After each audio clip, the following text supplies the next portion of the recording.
fairly large slices. Thick slices, use their water, baking tray. Flat on top, excellent, with pesto. Some Swiss cheese, lay down our tomatoes. Yeah, that's a lot of tomatoes. Italian spice, excellent, super hot. Yes, hi everyone, and welcome to another edition of Cooking for the Real World with Cookman G. We have our super cameraman today, Matthias Korpart. He's going to be helping us out on the filming. What we're going to be cooking today is a tomato tart. Now this recipe has been in my family for about 3 generations.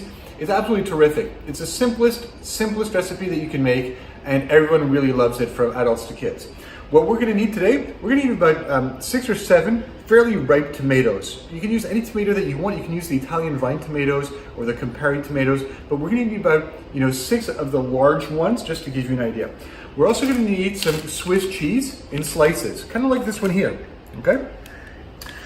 2 very important ingredients. We're going to need some Dijon style mustard, like this one here. Okay, and alternatively, if you don't have Dijon mustard, you can also use some pesto. All right, so you can use one or the other. It's as you wish, as you see fit. And we're going to need some puff pastry. All right, this is as simple as it gets in terms of recipe. We're going to start by cooking our tomatoes right here. So what we're going to need here is we're going to need to cut fairly large slices. So what I like to do is I just like to remove the tomato cap, okay, and then we do fairly large slices, kind of like this one here. All right, we're going to do this through all of our tomatoes, all of our 6 tomatoes that we have. We're going to let them drain their waters. So we're going to put them in a strainer and let them drain their waters with a little bit of salt. We've cut our tomatoes into relatively thick slices. As you can see, we're using ripe tomatoes. Put a little bit of salt all over these tomatoes to help them lose their water. All right, that's what we want to do. And we're going to let them sit for about an hour or so while they lose their water. And we're going to do some other activities in the meantime. Right now, my kids and I are going to go fishing. We're going to leave all this just sitting. When we come back, you're going to see that this bowl underneath is going to have a fair bit of water in it, from the tomatoes just losing it, and then we'll start to get cooking. So, as you can see from the bowl here, there's a lot of water that these tomatoes have let go while we were on pause. Right? So now we're ready to get started. What we're going to do is we're going to take our wax paper or parchment paper, whatever you have handy, and we're going to put it on our baking tray. Right? Just like this. Perfect. We're going to take our puff pastry and we're going to lay it flat on top. All right. Now this was frozen puff pastry, which I just let sit out for about 5 minutes, maybe 10 minutes, just so that it'd be easier to handle. So we're going to lay it out on our cooking tray and we're going to just cut it to size. We laid it out nice and flat. And I'm going to use what's left on this side of the puff pastry just to clear and get the edges. Again, I want my entire baking tray to be fully covered. Okay.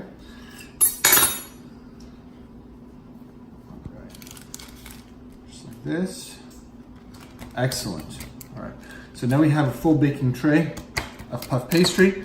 And today we're going to make our tomato tart. We're going to make it with pesto for a change. I usually make it with mustard, but quite frankly today I just feel like doing something a little bit different. So I'm going to smother the base of the entire puff pastry with pesto. So pesto, for those of you who are familiar, is olive oil with garlic, and obviously it is a basil paste. It's going to be delicious on this tart. It really is terrific. Okay, great. Now that we have our pesto down, we're going to cover it over with some Swiss cheese. We're going to cover the entire area of this tart with the Swiss cheese. All right, excellent. So use whatever Swiss cheese you have handy. This is a Swiss cheese that I use also for the kids, for their lunches. And the idea is just to have it all covered. And then on top of the Swiss cheese, what we're going to do is we're going to lay down our tomatoes. Okay, just one next to the other. As you can see, these are fairly ripe tomatoes. I've had some friends make this tart with heirloom tomatoes. I've seen it done with the Italian tomatoes, the vine tomatoes. Whatever tomato you have handy will work. These the intention is just that they're ripe tomatoes. Tomato. That's exactly right. Our cameraman Elliot here with us right now. We don't want them to overlap too much, but we do want to cover the entire area And we, the intention is, this is a tomato tart, so we want it fully covered with tomatoes. Yeah, that's a lot of tomatoes, right? Now that we have our tomatoes covered, what we're going to do is we're going to put some salt on top. Okay, just sprinkle some salt all over. Okay, and we're going to put some Italian spices, just some basic Italian spices, primarily oregano. Okay, on top of this. Excellent. Oh. And now it all goes into the oven. You can see how beautiful this is. We're going to put it in the oven for 1 hour at 400 degrees on the middle rack. So in it goes. We're going to cook for 1 hour, and we'll be back in 60 minutes. All right, well, this is looking good, and it's actually pretty terrific. You can see nice golden tomatoes.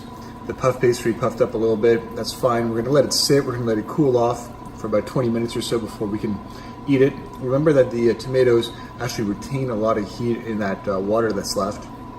So they're gonna be super hot, all right? So don't try eating it right now. Let it sit, and then slice it up into little squares before serving it. All right. Enjoy, people. This is a great recipe for everyone. Take care. Bye.